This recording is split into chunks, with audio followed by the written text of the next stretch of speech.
Assalamualaikum Ibu Khalifah. Nah, bagaimana kabarnya? Alhamdulillah. Tetap semangat ya. Gini Ibu Khalifah, jadi kebetulan hari ini Ibu itu akan melaksanakan pendampingan satu. Jadi sesuai dengan jadwal yang sudah ditentukan oleh Balai Besar Murah. Jadi setiap bulan Ibu itu akan melaksanakan pendampingan. Kebetulan yang mendampingi itu adalah saya sebagai pengajar. Karena pendidikan guru penggerak ini 6 bulan, maka insya Allah nanti pendampingannya juga selama 6 kali. 6 kali tatap muka.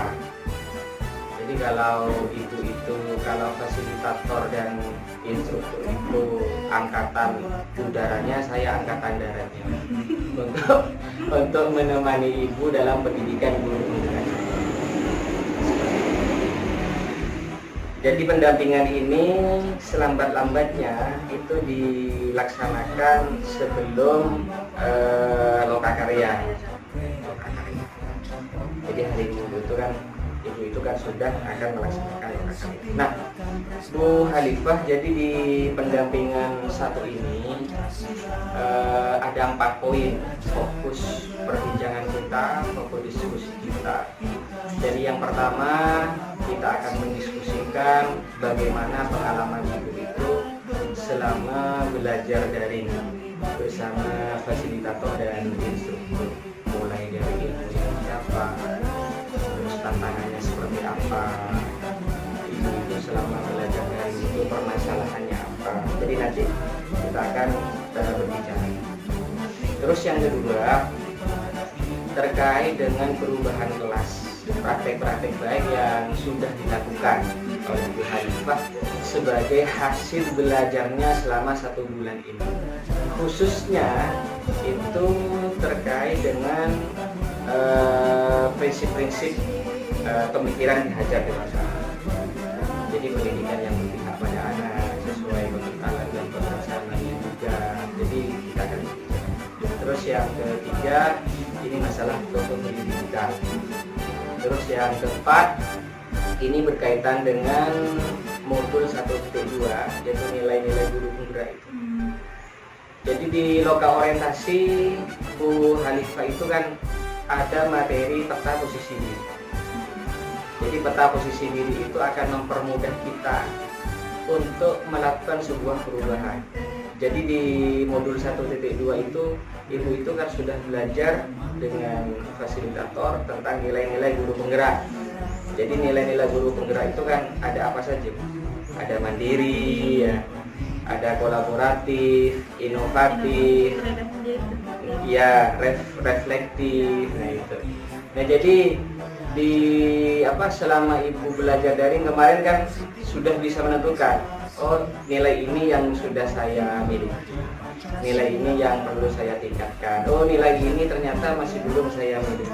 Nah dari sanalah ketika Ibu sudah melakukan refleksi, Ibu kan sudah bisa memahami diri sendiri sehingga bisa memudahkan bagi Ibu itu untuk meningkatkan kompetensi. Baik Bu Khalifah, jadi kita mulai dari fokus kita yang pertama terkait dengan pengalaman Ibu selama belajar daring bersama fasilitator. Pengetahuan apa yang sudah Ibu peroleh selama itu? Terima kasih. Ya, silakan.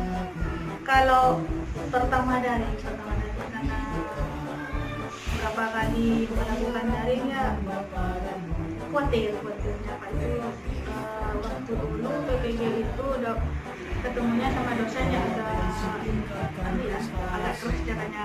Iya. Terus pas taksar juga gitu. Ketemu sama coachnya itu disiplin. Makanya pas kemarin pasti itu udah khawatir apa pastinya ini nanti ini ya Seperti itu juga. Ya, sudah trauma mungkin sudah takut. Pas ketemu sama Pak Thomas, ternyata orangnya sangat pengertian, terus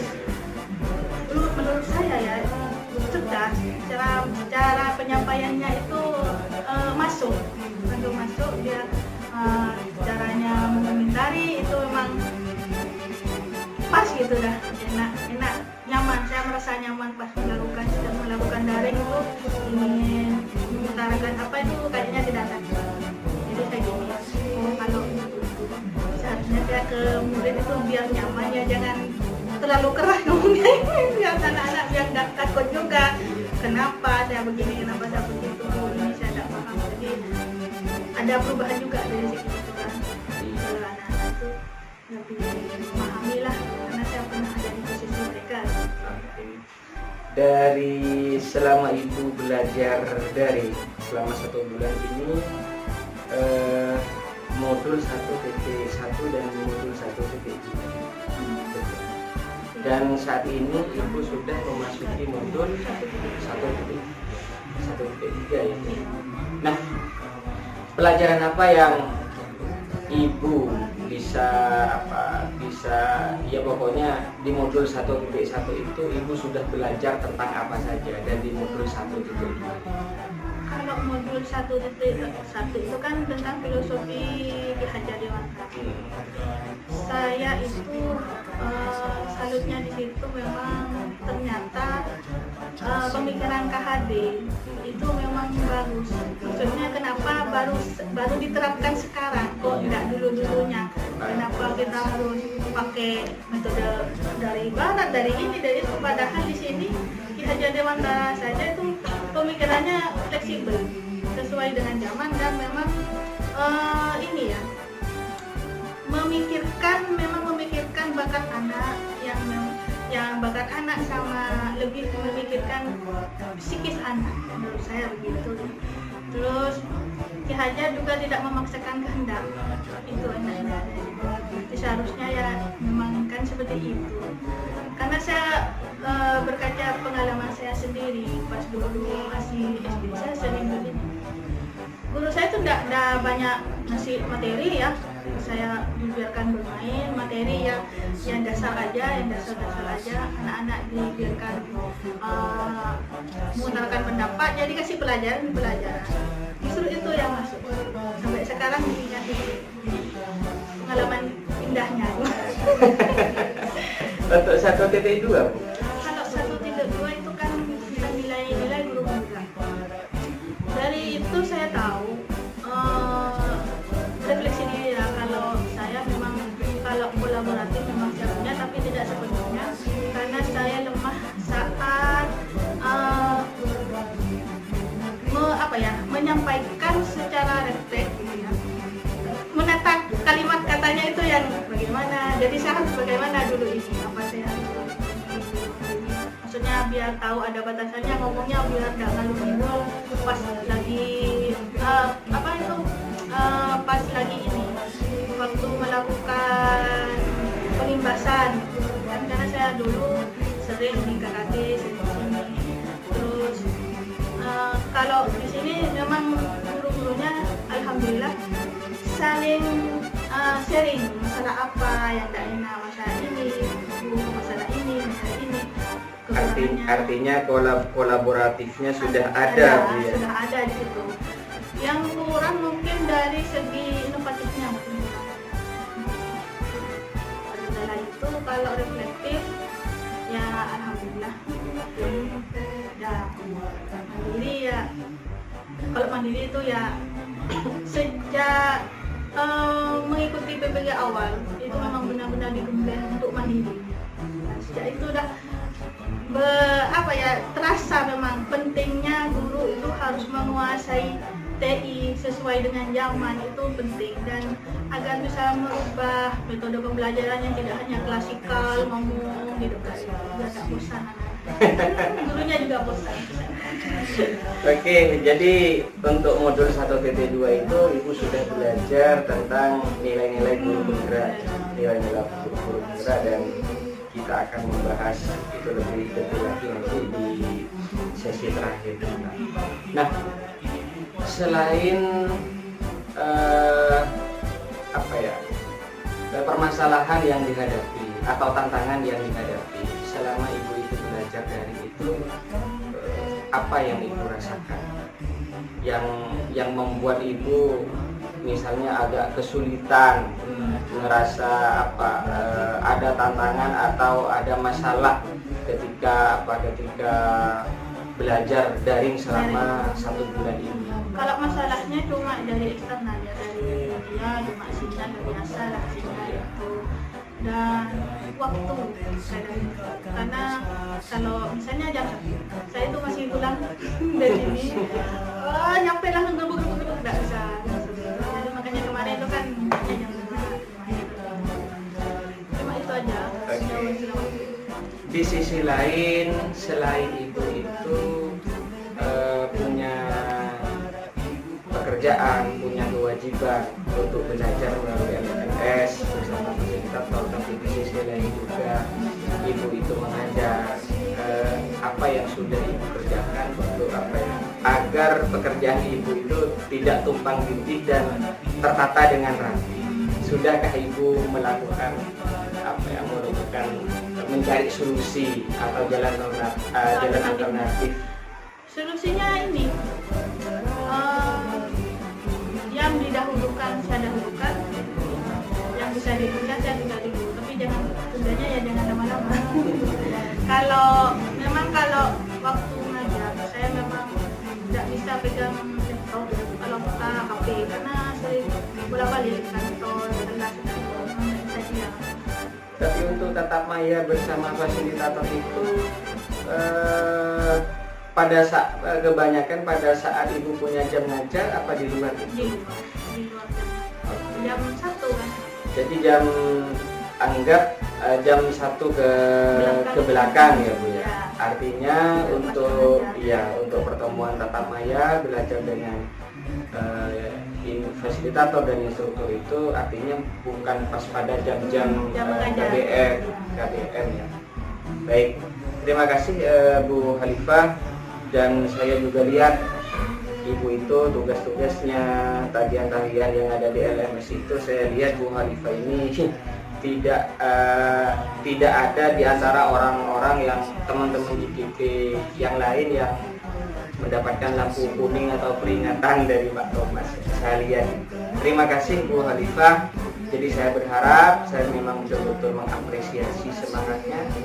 Jadi silahkan ke depan, ibu itu tetap semangat untuk mengikuti program pendidikan guru penggerak ini dan bisa mengaplikasikannya di lembaga ini khususnya. Nah, sekarang terkait dengan ini merupakan tindak lanjut dari loka orientasi. Jadi kemarin ibu kan sudah mengutarakan tentang kekhawatiran, harapan ibu juga, terus dukungan yang ibu minta kepada teman sejawat, baik kepala sekolah maupun teman sejawat dan yang lainnya yang masuk dalam warga sekolah tentunya. Nah, menurut ibu apakah harapan ibu sudah di antara harapan ibu sudahkah ada yang tercapai selama pembelajaran 1 bulan? Ada tidak harapan yang sudah terlaksana gitu? Dari segi di sekolah? Iya. Dari segi belajar. Dari segi belajarnya, misalnya harapan ibu dari segi belajarnya, saya masih belum paham nih terkait dengan konsep pembelajaran di Hajar Dewantara. Setelah belajar ini akhirnya saya paham. Ada tidak harapan-harapan yang lain yang sudah tercapai berkat ibu itu belajar selama 1 bulan ini? Ada harapan saya itu anak-anak lebih nyaman belajarnya sekarang ya lumayan. Sepertinya mereka itu misalnya mereka tidak lama tidak belajar, misalnya ada pertemuan, mereka minta sendiri, lama tidak belajar, lama tidak masuk, lama, iya oke.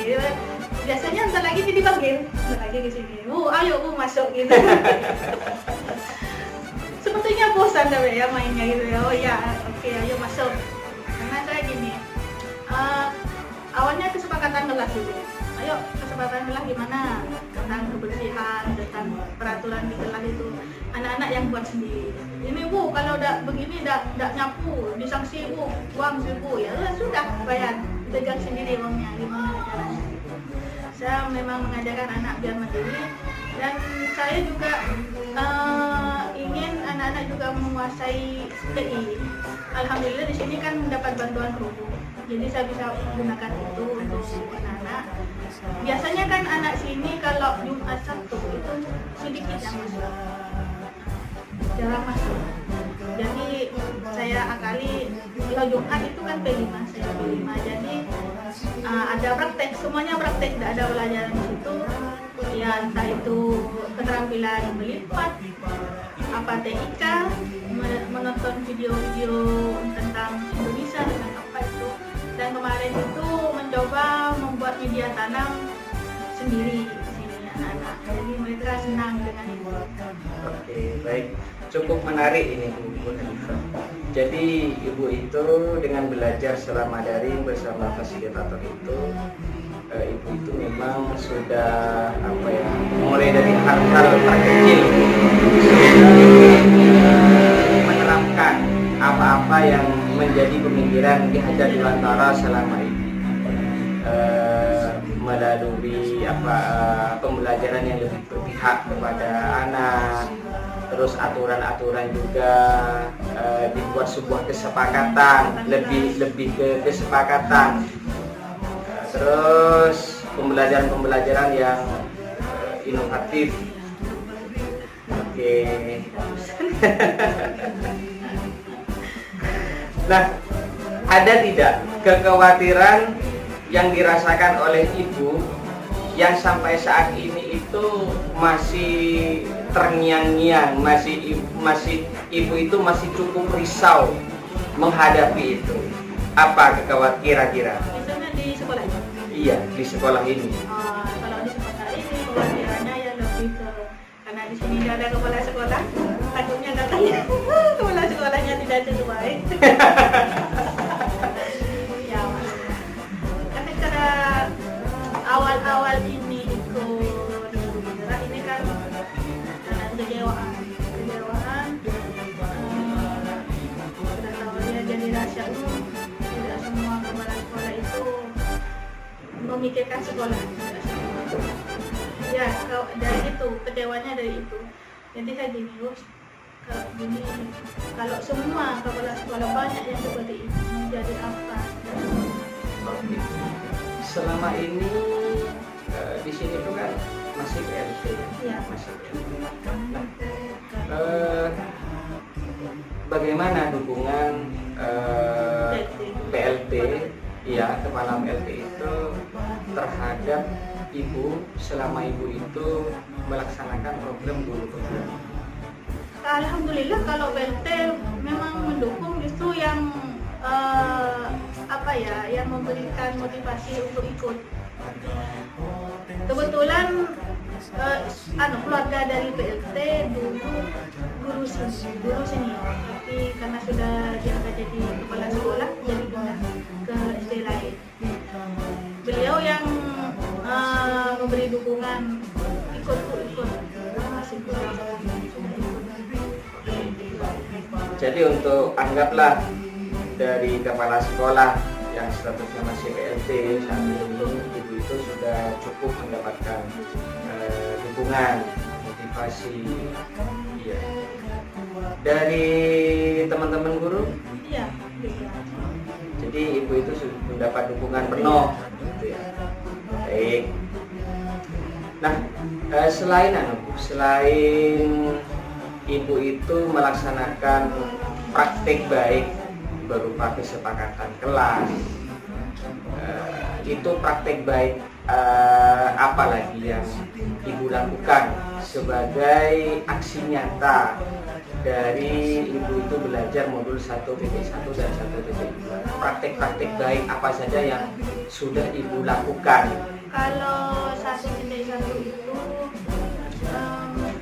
saya mencoba melakukan pengimbasan tentang PLT, mereka mengajar, terus tentang pemikiran Hajar Dewantara ya di dalam kelas, di dalam sekolah ini saja, tapi dengan teman ya ini isinya modul ini seperti tetapi tentang pembicaraan di Hajar Dewantara biar mereka juga setidaknya kan ini di Hajar Dewantara ini kan berhubungan dengan kurikulum Merdeka Mengajar yang kemungkinan akan digunakan tahun depan. Jadi saya coba memberikan pemahaman dan mereka juga menerima, maksudnya setuju dengan cara ini. Jadi sedikit banyak juga melakukan praktek. Saya juga mendukung. Misalnya, Bu saya pingin kelas buat ini bagaimana sering-sering gitu, diskusi caranya bagaimana anak-anak biar cepat paham pelajaran. Bu pakai ini Pak. Nah, ibu itu ketika melakukan perubahan-perubahan di dalam kelas, baik cara mengajar, baik cara mengayomi siswanya, terus pokoknya praktek-praktek baik yang sudah ibu lakukan, tanggapan siswa-siswa itu terhadap apa yang sudah dilakukan oleh ibu itu bagaimana? Mereka menerima, mereka senang karena justru saya tidak enaknya karena kelas lain tidak menggunakan seperti itu. Mereka sepertinya misalnya kok enak kelas 4 istirahat terus, bukan istirahat karena kan pembelajaran di luar kelas. Di luar kelas bertanya anak-anak itu istirahat karena mereka tidak bermain di dalam, yang tidak di dalam, ada di luar gitu. Sering ada di luar gitu. Jadi kasihan itu. Karena kan sekarang memang untuk penerapan BMM itu kan cuma kelas 1 dan 4 untuk SD. Untuk kelas lain kan masih K13. Oh iya. Iya. Makanya tidak bisa diterapkan semua. Seandainya semuanya sudah Merdeka Mengajar, insya Allah kalau P5 itu tetap Jumat dan Sabtu. Baik. Di sini masuk guru belum? Sekolah penggerak belum. tidak masuk. Tapi termasuk sekolah yang melaksanakan IKN itu mandiri apa sih? Mandiri berubah ya. Dan di sana itu kan ada tingkatan. Mandiri belajar, mandiri berubah, dan mandiri berbagi. Sekolah penggerak. Baik.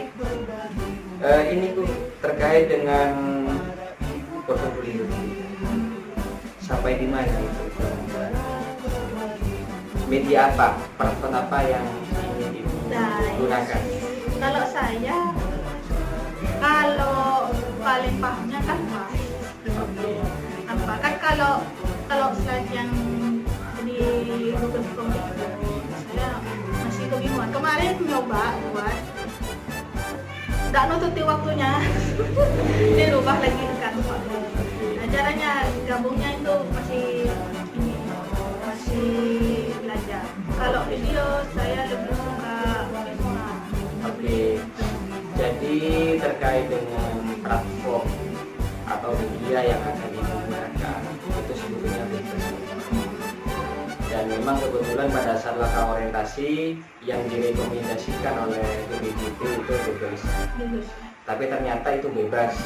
Ibu itu mau menggunakan Canva, mau menggunakan blog, mau menggunakan website, atau media-media Google Sheet juga, atau media-media yang lain, itu terserah. Itu terserah itu. Kalau Bu Mila kemarin itu mau pakai Canva, jadi ibu itu bisa kolaborasi, bisa sharing atau apalah bersama Bu Mila. Karena pertama, masa sih Bu, saya tanya ke Bu Mila kemarin, masa sih Bu Canva itu bisa dibuat portofolio digital? Ternyata bisa. Bisa Pak. Iya bisa. Karena begini Bu, jadi salah satu manfaat dari portofolio digital itu orang akan lebih mudah untuk menikmati karya-karya itu. Itu harus tanya ini harus foto video apa cuma foto? Nah, kan gini Bu. Jadi kalau di Canva itu bukan gambarnya, Kalau di Canva itu kan identik dengan edit gambar itu kan. Jadi di menu Canva itu ternyata ada menu web. Ada menu web. Jadi Bu Halifa itu tutorialnya banyak. Cari di internet itu membuat portofolio digital menggunakan Canva. Jadi banyak di sana. Portofolio digital seperti ini. Jadi portofolio digital itu anggap sebuah mading. Iya. Anggap sebuah mading yang memang isi dari mading itu adalah karya-karya siswa. Kalau portofolio digital itu karya-karya ibu. Kan saya yakin kan tidak mungkin kan ibu itu misalnya suatu saat ibu itu mau membuat video pembelajaran. Kalau video pembelajaran nanti pasti disimpan di YouTube kan iya. Misalnya Bu Halifa itu punya channel YouTube. Terus di sisi lain juga ibu membuat media pembelajaran yang berupa PowerPoint misalnya. Ibu simpan di Google Drive misalnya. Itu kan bagi orang yang ingin menikmati karya-karya ibu kan agak ribet. Mana masih mau lihat YouTube-nya ibu, mana masih mau lihat Google Drive-nya ibu. Google Drive itu pasti banyak link di sana, banyak link. Nah, fungsi dari portofolio digital itu, jadi linknya YouTube ibu itu taruh di portofolio digital. Iya, linknya. Terus link dari Google Drive-nya ibu itu taruh di sana, sehingga akan lebih memudahkan orang itu untuk mengkonsumsi karya-karya itu. Nah, seperti itu. Apalagi kalau misalnya Bu Halifa itu punya channel YouTube kan paling tidak tidak mungkin di channel YouTube itu semuanya berbau pendidikan kan gitu Bu. Iya. Nah, jadi itu lebih memudahkan. Nah, jadi kemarin di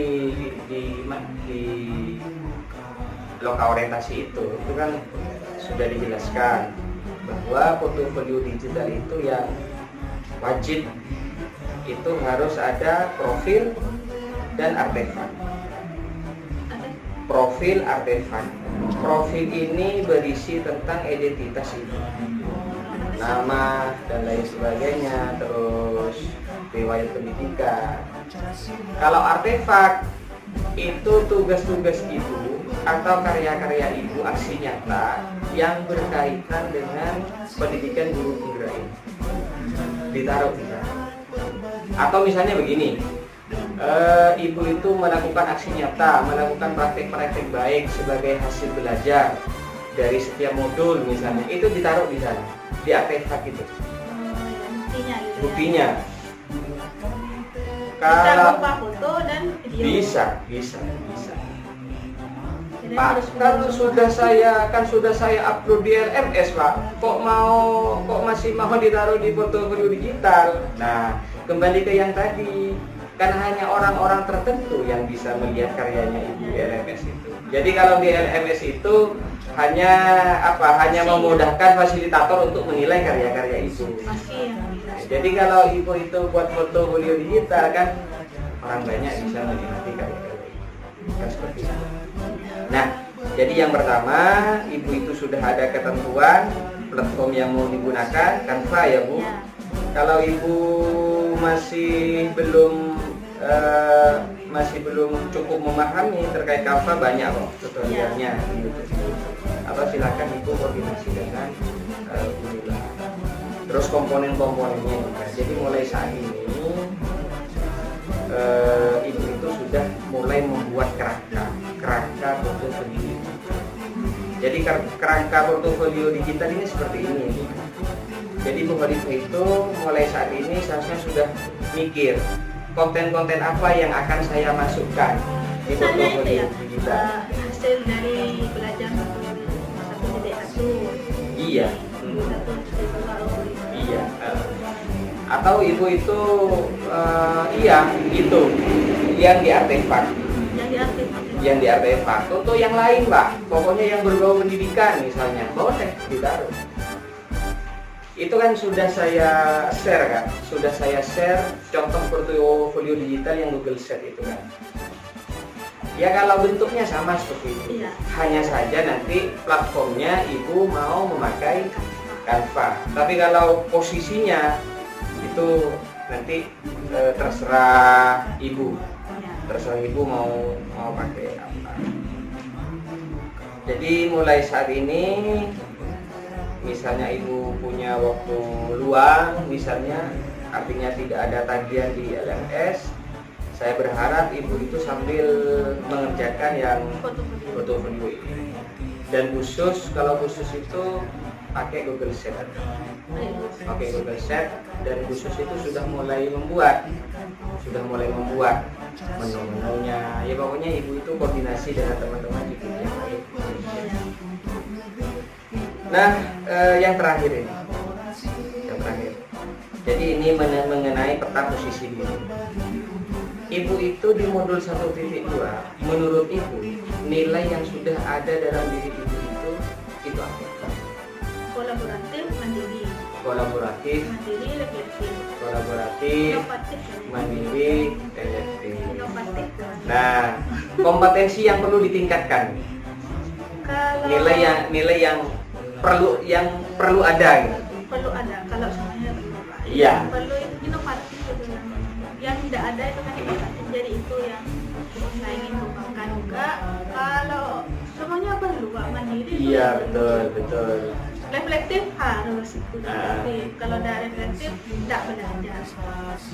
Kalau kolaboratif, kita tidak bisa melakukan pembelajaran sendiri, harus kolaboratif. Iya, Tidak harus bisa sharing. berjalan sendiri, tidak bisa. Harus sharing Sharing bersama dengan teman-teman, teman, orang tua, murid. Kita harus berbagi pengalaman dengan teman. Nah, jadi dari beberapa nilai atau beberapa kompetensi yang ibu rasa inilah kompetensi saya, misalnya yang masih perlu. Kolaboratif. Nah, jadi langkah-langkah apa yang sudah dilakukan oleh itu agar kompetensi itu baik kolaboratif dan juga inovatif, apa yang sudah ibu lakukan untuk meningkatkan kompetensi Kalau mandiri, lebih sering mencari pemahaman dengan membaca buku ataupun sering menonton video pembelajaran ya, itu. Untuk kolaboratif, saya merasa kurang dalam memberikan penyampaian yang kurang. Jadi saya mencoba juga melihat di situ di YouTube caranya agar kita solusinya tips lah biar kita lancar ngomongnya, lancar ini penyampaiannya bisa tersampaikan, karena tidak semua orang itu bisa menyampaikan pendapat dipahami betul oleh lawan bicara. Jadi saya bilang. Terus juga caranya agar kita penyampaiannya tidak menyebar kemana-mana, bagaimana caranya solusinya. Kalau inovatif, ya ini masih belajar juga inovasi. Tetap ya melalui YouTube ataupun dari teman-teman yang lain atau bagaimana, termasuk inovasi.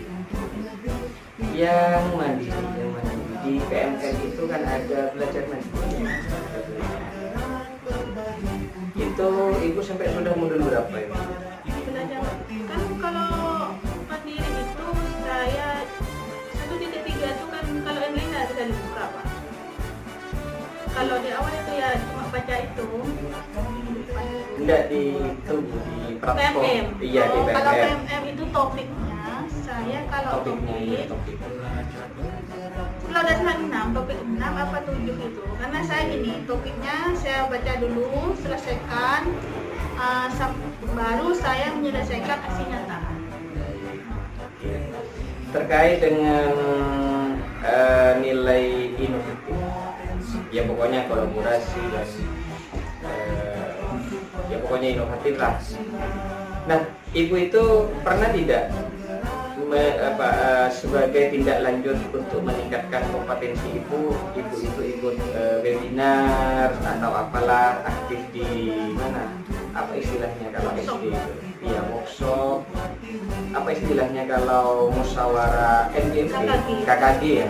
Ya, kebetulan saya pengurusnya. Kalau KKG itu memang rutin, kan ada rapat rutin kan, itu pertemuan rutin itu 1 bulan sekali. Kalau kemarin itu masih membahas tentang IKM.